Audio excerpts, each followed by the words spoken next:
Gloire au nom de Jésus. Plaisir de vous retrouver encore pour continuer cette série Porter le nom. La vidéo précédente, nous avons vu que l'Éternel aimerait que nous portions son nom et cela est établi depuis la Genèse. Son nom était invoqué sur le peuple afin que le peuple porte son nom et que le nom qu'il nous avait laissé était l'Éternel, c'est son nom de génération en génération et pour l'éternité. Et nous avons vu également que ce nom-là, on peut le composer avec des verbes, des adjectifs. Ce sont des noms composés, des noms dérivés de l'éternel qui restent également toujours le nom éternel, comme l'éternel des armées, qui est son nom. Alors, donc aujourd'hui, nous allons juste passer en revue ces noms dérivés de l'éternel et également voir les prophéties sur ces noms-là pour savoir quel est le nom qui s'applique à nous aujourd'hui. Alors, je ne veux pas perdre de temps pour montrer les passages, parce que nous tous nous connaissons plusieurs de ces noms dérivés. Il y a par exemple l'Éternel pourvoira, Yahweh Jireh, Jéhovah Jireh. Nous avons l'Éternel qui nous guérit, Yahweh Rapha, Jéhovah Rapha. L'Éternel est mon bouclier, Yahweh Nissi. L'Éternel est ma paix, Yahweh Shalom. L'Éternel est mon berger, Yahweh Ra. L'Éternel est notre justice, Yahweh Sikenu. L'Éternel est présent, Yahweh Shama. Et toute autre composante que vous-même vous aimeriez faire avec le nom éternel, comme l'Éternel des armées, qui n'est pas écrit ici, comme également l'Éternel est mon rédempteur, l'Éternel est ma force, l'Éternel est mon sauveur, l'Éternel sauveur, etc., etc. Tout ça, c'est le même nom éternel avec les adjectifs que vous vous présentez, que vous pensez être important pour vous pour le moment en question. Donc, ce sont ces dérivés, ce sont ces noms dérivés-là que nous avons. Et aujourd'hui, nous allons regarder les différentes prophéties sur ces noms-là. Et quel est le nom qui s'applique à nous aujourd'hui. Donc, je vais partager mon écran.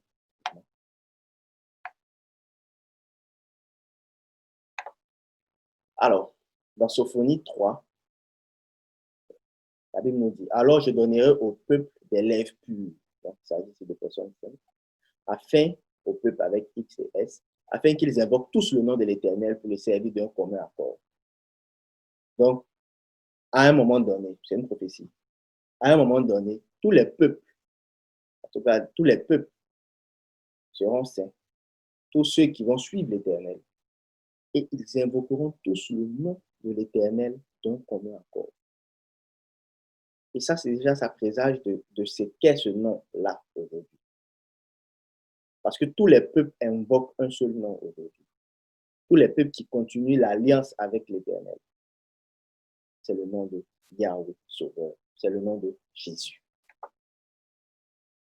Dans Zacharie 14, verset 9, l'Éternel sera roi de toute la terre. En ce jour-là, l'Éternel sera le seul Éternel et son nom sera le seul nom. Ça même, c'est même pas encore accompli le moment où l'Éternel sera roi de toute la terre ou à la fin du monde.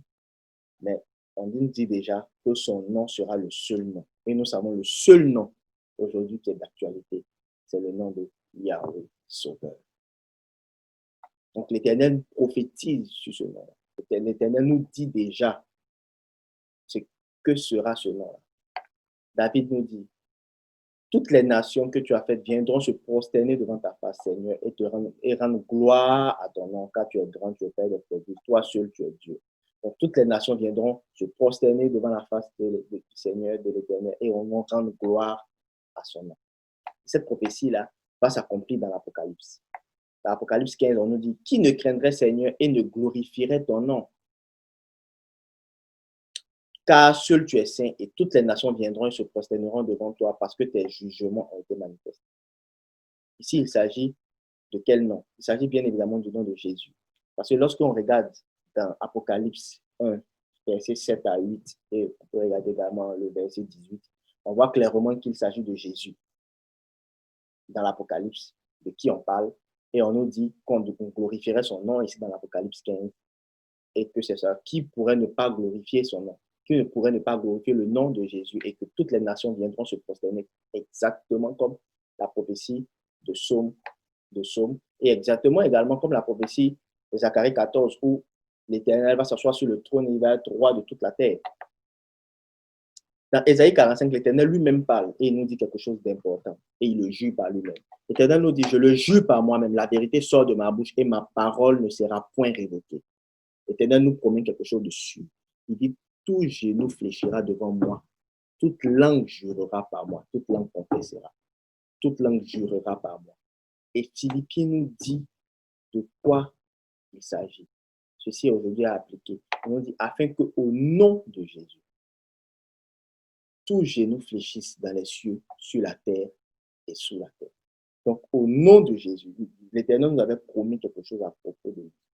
Mais aujourd'hui, on nous dit que ceci est accompli. Parce qu'au nom de Yahweh Sauveur, tout genou fléchisse. Alors, certains pourraient se dire, mais non, Yahweh Sauveur, c'est le nom de Jésus, c'est le nom du Fils, et ce n'est pas le nom du Père. Déjà, si vous avez suivi la série sur qui est Dieu, vous allez comprendre qu'une personne est définie par son nom. Donc, si Jésus est Jésus, en fait, le Saint-Esprit qui est en nous, c'est lui Jésus, c'est lui l'Éternel. C'est également l'Éternel qui est le Père. Ils ont tous le même nom. Mais Jésus nous-mêmes va nous répondre à cette question. Jésus nous dit ici dans Jean 17, dans sa prière qu'il adresse au Père, Jésus leva les yeux au ciel et dit, Père, l'heure est venue, donc il parle. Il nous dit au verset 6, j'ai fait connaître ton nom aux hommes que tu m'as donné du milieu du monde. Donc Jésus est venu nous faire connaître le nom du Père. Donc, de quel nom s'agit-il? Quel est le nom que Jésus est venu nous donner aujourd'hui, si ce n'est que Yahweh Sauveur? Le Père ne peut pas être dans l'Ancien Testament. Tout ce que nous avons cité dès le début. Yahweh, l'Éternel des armées. Yahweh Shammah, Yahweh Ra. Et quand il s'agit de Yahweh Sauveur, il ne l'est plus, que c'est le Fils seul qui est Yahweh Sauveur. Cela n'est pas possible. Alors, j'ai fait connaître ton nom aux hommes. C'est Jésus maintenant qui nous dit que c'est lui qui a fait connaître le nom du Père aux hommes. Donc, Jésus s'appelle Jésus. Le Père, c'est son nom, c'est Jésus. Il s'appelle Jésus. Et le Fils est venu nous le montrer. Dans la même prière, il nous dit encore en bas, je leur ai fait connaître ton nom et je le leur ferai connaître afin que l'amour que tu m'as aimé soit en eux et que je sois en eux. Il faut que tu saches que Jésus, c'est le nom du Père. Alors, donc, Yahweh Sauveur, c'est le nom que le Fils est venu nous faire connaître. Et c'est le Père lui-même qui a donné ce nom-là au Fils, pour que le Fils puisse venir nous le révéler. C'est-à-dire que le Père a décidé de venir sur la terre, de venir habiter dans un corps de chair, le Fils de Dieu. Et il a décidé lui-même de s'appeler Yahweh Sauveur. C'est pour ça que Philippiens nous dit, c'est pourquoi aussi Dieu l'a souverainement élevé et lui a donné, c'est Dieu, et lui a donné le nom qui est au-dessus de tout. Donc le nom au-dessus de tout nom, c'est le nom de Yahweh Sauveur. C'est pour ça qu'au début, je voulais dire, je n'ai pas tellement envie d'appeler ces noms dérivés-là un autre nom que celui de Yahweh, pour dire des dérivés. Le seul nom, le nom que Dieu nous a donné de génération en génération, c'est Yahweh. Mais Yahweh Sauveur, c'est la plus grande entreprise. Je ne veux pas dire que c'est un autre nom différent de Yahweh. C'est la plus grande entreprise que Dieu a faite pour nous. Il s'agit de nous sauver.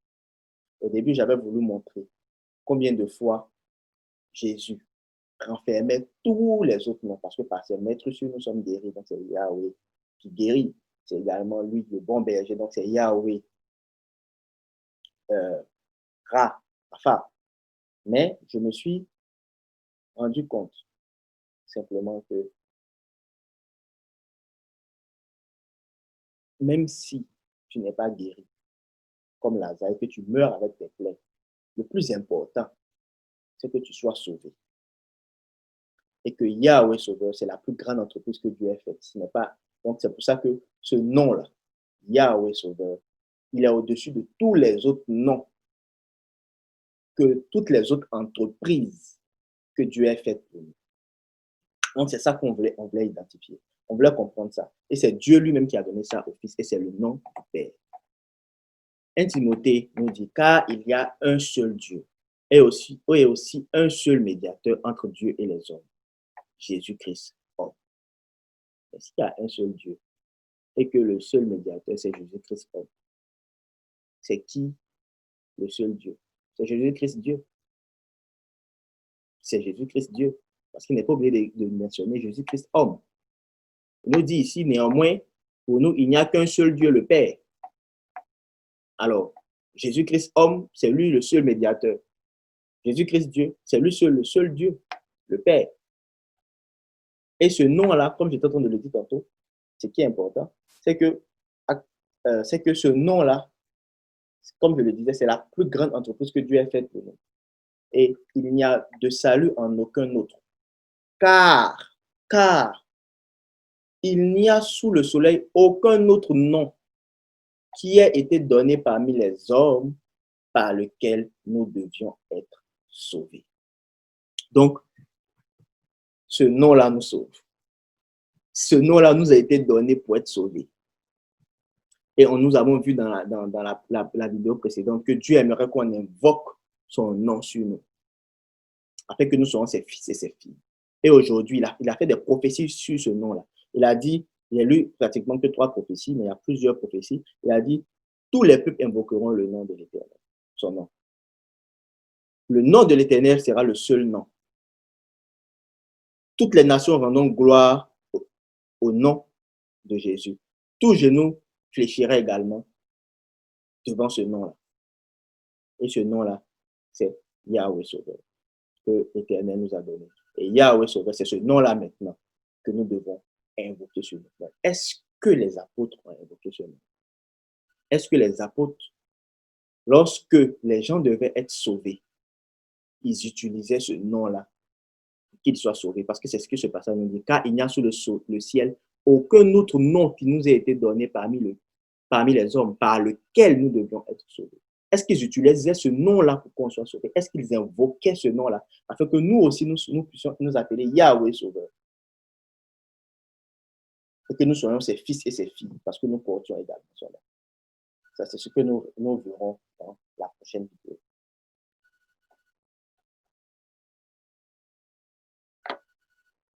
C'est ce que nous verrons dans la prochaine vidéo.